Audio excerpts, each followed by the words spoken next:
26/11ला आतंकवाद्यांना मारण्यासाठी मी रस्त्यावर उतरलो होतो असं महाजन यांनी म्हटलंय। आमचे कितीही वाद असले तरी खडसे वस्तुस्थिती सांगतील असंही महाजन म्हणाले।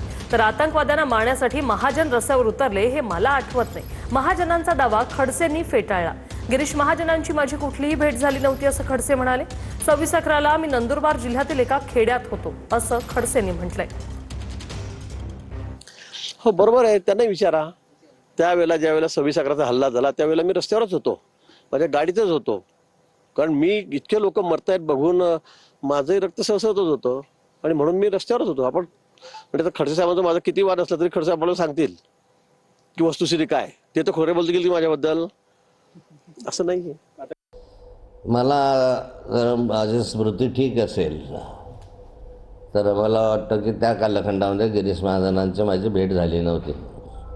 कारण ज्या दिवशी 26/11ची घटना घडली त्या दिवशी नंदुरबार जिल्ह्यामधील एका ग्रामीण क्षेत्रामधल्या खेड्यामध्ये मुक्कामाला होतो। विशेष म्हणजे तितक्या कालखंडामध्ये गिरीश महाजनांची माझी कुठेही भेट फोनवर किंवा समक्ष झाली नव्हती। त्यामुळे पिस्तूल घेऊन गिरीश महाजन गेले होते हे मला काही आठवत नाही। नाशिकमध्ये कुंभमेळा कामादरम्यान सर्वात मोठा भ्रष्टाचार होईल, राऊतांनी हा दावा केलाय। नाशिकमधील कुंभमेळा कामासाठी गुजरातचे ठेकेदार आणले, खासदार संजय राऊत यांचा हा आरोप। संजय राऊतांकडून बिनबुडाचे आरोप असं मंत्री गिरीश महाजन यांनी प्रतिक्रिया देताना म्हटलंय। हे जे कुंभमेळ्याचे प्रमुख आहेत म्हणजे देवेंद्र फडणवीस यांचे चंपतराय गिरीश महाजन यांनी ती जंगलतोड करायला लावली, वृक्षतोड केली आणि आता कशा करता मग माफी मागताय? माफी आता मागून काय करताय? कुंभमेळ्याच्या निमित्तानं आपण जे करायला जात आहात नाशिकमध्ये, हा या महाराष्ट्रातला शतकातला सगळ्यात मोठा भ्रष्टाचार असेल।